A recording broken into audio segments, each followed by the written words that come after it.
सबूत बेहद अहम हो जाता है दीपक, और ऐसे में हम लगातार इस वक्त मौजूद हैं मौलाना आजाद मेडिकल कॉलेज के बाहर। और हमारी मौजूदगी यहाँ पर इसलिए क्योंकि कल लगातार 1.5 घंटे तक पोस्टमार्टम चला है और पोस्टमार्टम की आज रिपोर्ट सामने आएगी। सुल्तानपुर पुलिस यहाँ पर पहुंचेगी, लेकिन बड़ा सवाल लगातार यही बना हुआ है कि दिल्ली के कंझावला में उस रात आखिर हुआ क्या था, पूरा देश ये जानना चाहता है। और ऐसे में अब पुलिस और साथ साथ जो फॉरेंसिक टीम है वो एक सबूत पर नजर बनाए हुए है, लेकिन अब पुलिस के हाथ में एक ऐसा सबूत लगा है जो कि इस पूरी जो दर्दनाक घटना है, पूरी जो काली रात की कहानी है, उसका सच बयां करती है। आप भी देखिए।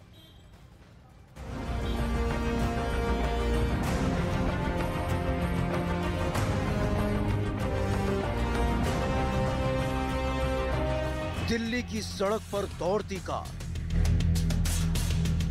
कार की तेज रफ्तार, और फिर हर कोई सन्न रह गया। कंझावला केस में बड़ा पर्दाफाश, रिपोर्ट ने खोली खौफनाक रात की हकीकत। नए साल पर हुई इस खौफनाक घटना की तस्वीर जिसने भी देखी वो सिहर उठा, जहां तेज रफ्तार से कार दौड़ती नजर आई। उस गाड़ी के नीचे फंसी एक लड़की करीब 12 किलोमीटर तक घिसटती चली गई और फिर सड़क पर ही उसकी लाश बरामद हुई। पुलिस ने एक एक कर कार सवार 5 आरोपियों को गिरफ्तार कर लिया।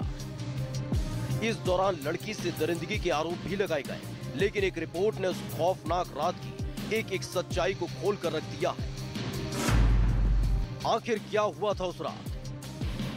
ये वो सवाल है जिसका जवाब हर कोई जानना चाहता है, क्योंकि उस रात की एक एक वीडियो लोगों के रोंगटे खड़े कर देती है। ऐसे में फॉरेंसिक टीम ने घटना से लेकर कार का एक एक नमूना लिया और दावा किया जा रहा है कि एफएसएल की टीम को कार के अंदर लड़की की मौजूदगी के सबूत नहीं मिले। इसके साथ ही कार के अंदर खून का नमूना नहीं मिला। वहीं कार के अंदर लड़की के बाल नहीं मिले हैं। यही नहीं, एफएसएल की टीम ने लड़की के स्कूटर, आरोपियों की कार और घटना स्थल का बारीकी से मुआयना किया, जहां से काफी सबूत एफएसएल को मिले हैं, जिसमें दावा किया जा रहा है कि कार के नीचे खून के धब्बे मिले, कार के बाहरी हिस्से में स्किन के टुकड़े मिले हैं। हमारी जो डायरेक्टर मैडम थी ना, 2 टीमें कंस्टिट्यूट करी थी सेंसिटिव केस को देखते हुए, और दोनों टीमों ने थोरली दोनों व्हीकल को एग्जामिन कर लिया है। जो भी क्राइम एग्जिबिट हम मिले थे हमने पुलिस को हैंडओवर कर दिया। अभी यहाँ पे हमने एक स्पॉट भी चेक किया था जहाँ पे हमें कुछ स्टेन्स मिले। ये वो सबूत है जो रात की दरिंदगी की सच्चाई बयां करते हैं कि कैसे स्कूटर सवार वो लड़की कार के निचले हिस्से में फंस गई, और दिल्ली पुलिस की तरफ से दावा भी किया गया कि वो लड़की करीब 10 से 12 किलोमीटर तक घिसटती चली गई।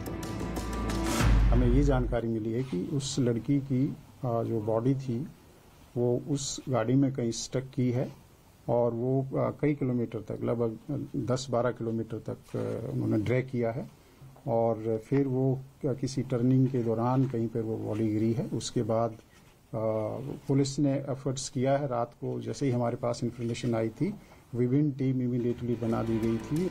लेकिन सवाल उठता है कि अगर कार के नीचे एक लड़की फंसी रही और करीब 12 किलोमीटर तक घिसटती चली गई, तो कार सवार आरोपियों को इसकी जानकारी क्यों नहीं हुई? क्या ये सब जानबूझकर किया गया, या वो ऐसी हालत में थे कि उनको होश तक नहीं था? इसका जवाब देती एक रिपोर्ट भी सामने आई। दिल्ली पुलिस की एफआईआर में साफ साफ लिखा है कि कार सवार 5 आरोपी नशे में धुत थे। न्यू ईयर की पार्टी मनाने के लिए 5 मुरथल गए थे।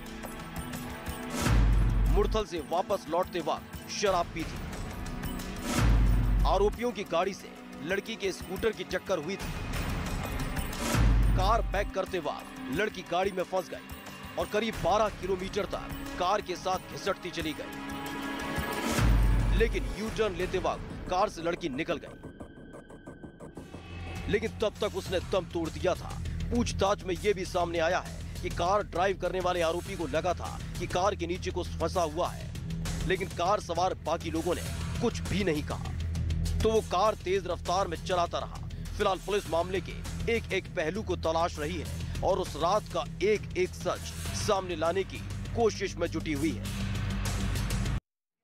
तो बिल्कुल दिल्ली की सड़कों पर जो दरिंदगी हुई है और जिस तरीके से एक बेटी तड़प तड़प के मर गई, उसके बाद से परिवार गुस्से में है, नाराजगी जाहिर कर रहा है। और यही वजह है कि कल इस पुलिस थाने के सामने यहाँ पर हंगामा करता हुआ परिवार नजर आया है, इंसाफ की मांग कर रहा है। उनकी तरफ से कहा जा रहा है कि हमारी बेटी को इंसाफ मिलना चाहिए।